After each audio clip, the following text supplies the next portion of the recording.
اعوذ باللہ من الشیطان الرجیم، بسم اللہ الرحمن الرحیم۔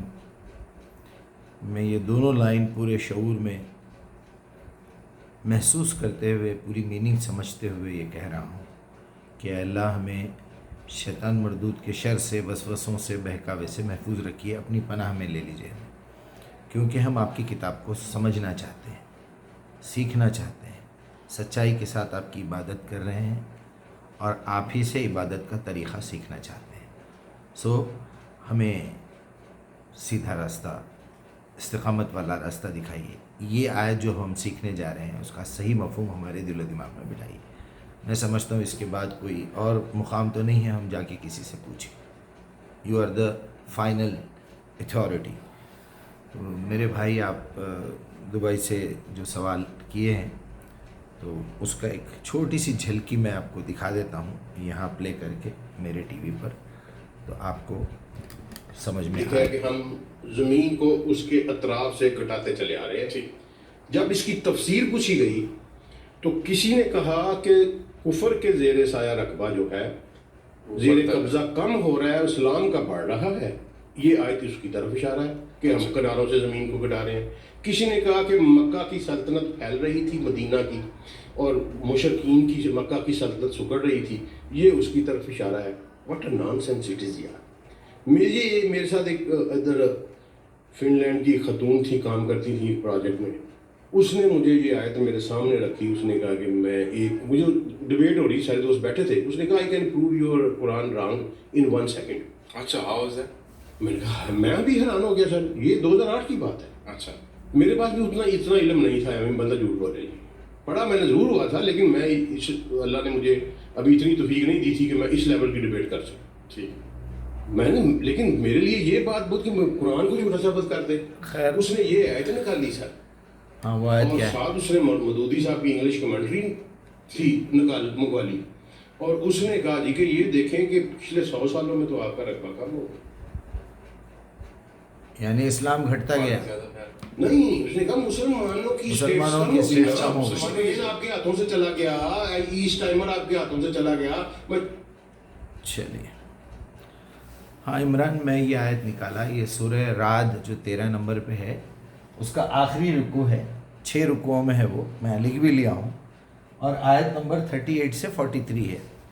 پہلے میں آپ کو ایک قانون بتا دوں، نہ صرف قرآن کا بلکہ دنیا کے کسی میٹر میں آپ کوئی بھی بات سمجھنا چاہتے ہیں، میاں بیوی کا جھگڑا ہے، پارٹنرز کا جھگڑا ہے، کفیل کا مکفول کا جھگڑا ہے، ٹریفک ڈپارٹمنٹ کا جھگڑا ہے، راستے میں ٹکر ہوئی ہے، ڈاکٹر کا پرابلم ہے، مریض کا پرابلم، غرض یہ کہ پوری کائنات میں، پوری تاریخ میں انسان کی اگر آپ کوئی بات کو سمجھنا چاہتے ہیں تو اس کا A to Z ایک پیراگراف کا سمجھنا کمپلسری ہے، منیمم کہ آج آپ جو شکایت کر رہے ہیں، یہ شکایت پیدا کہاں سے ہوئی، وہ صاحب نے ایسا آپ کے ساتھ کیوں کیا، وہ بچے نے آپ کو کیوں مارا، پھر جا کے ہم وہ بچے سے پوچھیں گے کہ بیٹے آپ نے ان کو کیوں مارا، تو وہ آپ کو جواب دے گا انہوں نے ایسا کیا۔ پھر میں یہ پوچھوں گا بیٹے آپ نے ایسا کیوں کیا، تو پھر وہ بولے گا انہوں نے اس طرح کچھ کیا تو میں نے یہ کیا۔ تو لامحالہ بات آپ کو کہیں نہ کہیں سے ابتدا ملے گی۔ آدم علیہ السلام کے واقعے سے لے کے قیامت تک کے تمام واقعات، اس میں ایک اسی آیت میں، اسی رکوع میں ایک میریکل بھی ہے، ایک لفظ ہے نتوفینک، اے محمد ان قریب ہم آپ کو وفات دینے والے ہیں۔ تو یہ 3 جگہ پہ آیا ہے پوری قرآن میں۔ سورہ نمبر 40 جسے سورہ مومن بھی کہتے ہیں، غافر بھی کہتے ہیں، اس کی آیت نمبر 77، فاصبر ان وعد اللہ حق فاما نرینک بعض الذین نعدہم او نتوفینک۔ اے محمد تھوڑا سا صبر کر لیجئے، یا تو آپ کے جیتے جی ہم ان کافروں کے نتائج یہاں دنیا میں دکھا دیں گے، یا آپ کو مرنے کے بعد دکھا دیں گے، واپس تو ان کو سب کو ہمارے پاس آنا ہے۔ 40 نمبر، آیت نمبر 77، یہ سیکنڈ ہے، نیچے سے جا رہا ہوں میں اوپر کی طرف۔ اب سورہ رعد جو 13 نمبر پہ ہے، اس کی آیت نمبر 40، 38 سے 43 میں ہم دیکھیں گے، اما نرینک بعض الذین نعدہم او نتوفینک، سیم آیت کا ٹکڑا ہے۔ اے محمد ہم آپ کے جیتے جی ان لوگوں کو دکھا دیں گے ان کے برے نتائج، یا پھر آپ کے دنیا سے اٹھا لینے کے بعد وفات کا، نتوفینک۔ اب اوپر آئیے اور 10 نمبر پہ یونس ہے، یونس کی آیت نمبر 46، وَإِمَّا نُرِيَنَّكَ بَعْضَ الَّذِينَ نَعِدُهُمْ أَوْ نَتَوَفَّيَنَّكَ، یا تو ہم آپ کے جیتے جی دکھا دیں گے یا آپ کی وفات کے بعد دکھائیں گے، آنا تو سب کو ہمارے پاس ہی ہے۔ یہ آیتیں تینوں نکال لیجئے، 40 77 13 40 10 46۔ چلیے میں آپ کو کامنٹس میں بھی ڈال دوں گا۔ تو میرے بھائی اللہ کا شکر ہے آپ نے مجھ سے یہ سوال کیا۔ یہ بھی اپنی جگہ حقیقت ہے کہ ہمارے جو بڑے مفسرین مترجمین اپنے اپنے دور میں جو بھی لکھے ہیں وہ یقیناً سچے لوگ تھے، ان کی محنت سے پتہ چلتا ہے کہ انہوں نے اپنا ٹائم ویسٹ نہیں کیا۔ جتنا کچھ بھی ان کے دور کے حساب سے ان کو سمجھ میں آیا، ان کے پاس کمپیوٹر نہیں تھا، بڑے بڑے لینسز نہیں تھے، آسلوسکوپس نہیں تھے، میجرمنٹ ٹیپس نہیں تھے، ہیٹ کو ایک لمٹ تک ماپنے کی صلاحیت تھی ان کی، دور اندیشی میں یعنی دور تک دیکھنے کے لیے یا پریڈکشن جسے کہتے ہیں آپ، اس کی بھی صلاحیت بہت کم تھی۔ لیکن آج کے بچے، ہماری یہ جو نئی جنریشن ہے، یہ اے آئی کے بچے ہیں، آرٹیفیشل انٹیلیجنس، سیکنڈوں میں آپ کو حساب کر کے بتا دیں گے، پوری دنیا کا کیلکولیشن کر لیں گے، آپ کو کلومیٹرز بتا دیں گے، سب بتا دیں گے۔ تو ہو سکتا ہے، دیکھیے میرا ایک مشہور ڈائلاگ ہے اور الحمدللہ یہ میں نے ہی کہا ہے، دنیا میں نے ابھی تک تو میری نالج کے حساب سے کسی سے نہیں سنا کہ the Quran is the automatic updating system of human brain, human knowledge.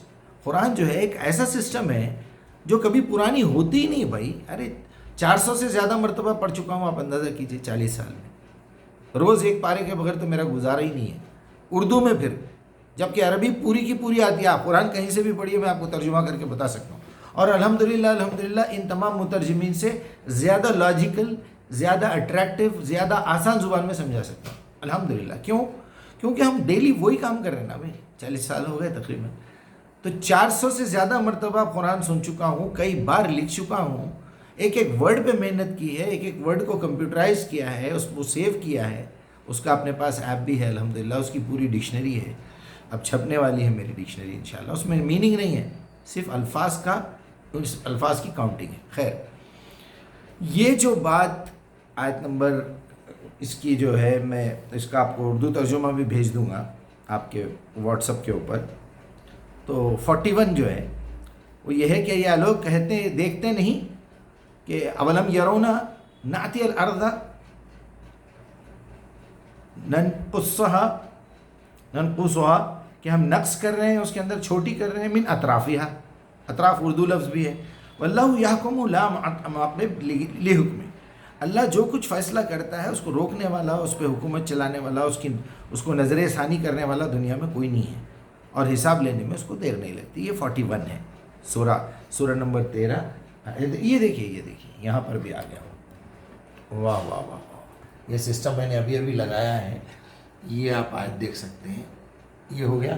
اب عمران دیکھیے، میں آپ کو یہ بھی بتا دوں کہ اس میں میں نے یہ حافظ محمد جالندھری صاحب کے یہ ترجمے بھی ڈال دیے ہیں، یہ آپ یہاں پر بھی دیکھ سکتے ہیں۔ اور اے نبی، ہم نے تم سے پہلے بھی پیغمبر بھیجے تھے اور ان کو بیویاں اور اولاد بھی دی تھی، اور کسی پیغمبر کے اختیار کی بات نہ تھی کہ اللہ کے حکم کے بغیر کوئی نشانی لے آتا، ہر حکم قضا کتاب میں لکھ۔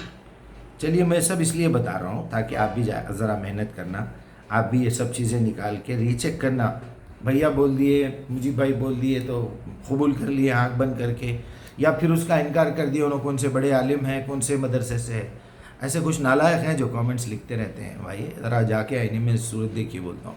خیر، تو بہرحال یہ آیت میرے بھائی سمپل ویری سمپل ہے، ویری سمپل ہے۔ 2 لفظوں میں لوگ کہتے ہیں کہ بھائی this world is not a world now, it's a global village.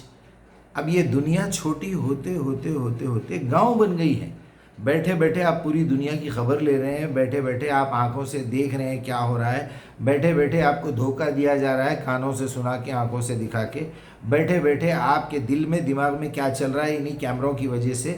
SIO آپ نے سکھایا تھا مجھے، سرچ انجن آپٹیمائزیشن، ماشاءاللہ میں نے ہزاروں لوگوں کو سمجھا دیا اب تک، کیونکہ آپ کمپیوٹر انجینئر۔ چلو بہرحال اپنا خیال رکھو، اللہ آپ کو سلامت رکھے۔ یہ دنیا بڑی چھوٹی ہوتے جا رہی ہے، اور ایگزیکٹلی اللہ تعالیٰ یہی بتا رہے ہیں، بھائی آدمی محسوس کرنے لگتا ہے ذرا سا بمباری ہو رہی ہے، ٹکٹ 1.5 لاکھ روپے ہو گئے تو دنیا چھوٹی ہو گئی دبئی میں رہنے والوں کے لیے، قطر میں رہنے والوں کے لیے. آپ تو وہیں دبئی میں ہی ہوں گے اس وقت. تو بڑی چھوٹی ہو گئی دنیا، ایئرپورٹ بند ہو گیا، بارڈرز بند ہو گئے، بس اب اتنے میں پھر لینا ہے. صرف ذہن پہ ایک پابندی ہے. باقی جب حالات ٹھیک ہیں تو آدمی آرام سے سوتا ہے، بھائی مجھے کہیں بھی جا سکتا ہوں، میں میرے لیے دنیا کھلی ہوئی ہے. حالانکہ جیل میں رہنے والے کو بھی اس کے دماغ پہ تالے ڈالے جاتے ہیں. حالانکہ وہ گھر میں گزار رہا تھا زندگی، برسوں سے نکما گھر میں بیٹھا ہوا تھا، کہیں جاتا نہیں تھا کام کرنے، 10 سال سے گھر میں بیٹھے ہوئے ہیں. کئی لوگ بیماری کی وجہ سے بھی بیٹھے ہوئے ہیں، تو دیکھا جائے تو جیل میں ہے نا. اب اس وقت جو گلف میں کام کر رہے ہیں لوگ سب جیل میں ہیں. گھر جانا، گھر سے ڈیوٹی، ڈیوٹی سے گھر، ویکینڈ کے اوپر تھوڑا سمندر کے کنارے بیٹھے آئس کریم کھا کے آگے چائے وائے پی کے تھوڑا کرکٹ کھیل لیے، بس جیل ہے.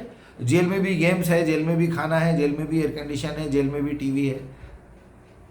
کچھ قیدی ایسے ہیں جن کو بیویوں سے بھی ملنے کی اجازت ہے، تو پھر بچا کیا؟ انسان کا دماغ، عقل.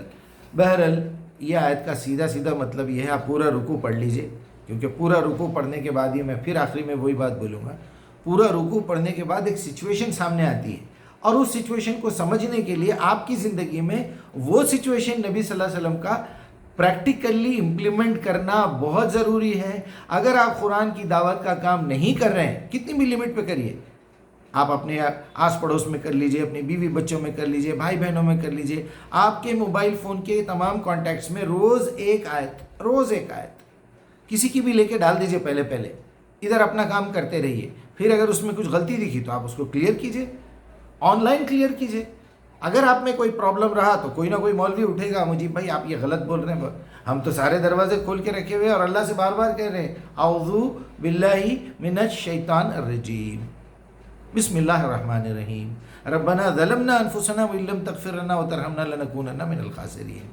پھر بول رہے ہیں اہدنا الصراط المستقیم، ایاک نعبد و ایاک نستعین، صراط الذین انعمت علیہم. بھائی اور کیا بولیں گے؟ بولیے.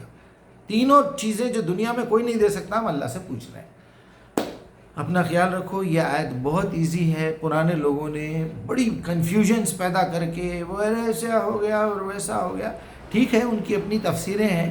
اس وقت کفار یہ سوچ رہے ہوں گے کہ یار اب تو بھاگ کے جانے کا کہیں تو دنیا چھوٹی ہو گئی ہمارے لیے. کسی نے یہ لکھا کہ بھائی دنیا پھیل رہی ہے تو مطلب اسلام پھیل رہا ہے. اس گوری نے، وہ لیڈی نے ان کو ذلیل کر کے رکھ دیا. بھائی تمہارا اسلام تو سکڑتے اتنا ہو گیا، جب تم بڑی معتبری دکھا رہے تھے کہ عمر رضی اللہ عنہ کے دور میں آدھی سے زیادہ دنیا مسلمان ہو گئی تھی. مسلمان نہیں ہوئی تھی بھائی، حکومت اسلامی ہو گئی تھی ڈر کے. کہاں سے ان کے پاس اسلام کہاں سے آئیں گا بتائیے آپ؟ وہ بیچارے کچھ بھی نہیں، سب ایک بادشاہ ایمان لا لیا یا مسلمان ہو گیا تو باقی کی رعایا مسلمان ہو جاتی تھی.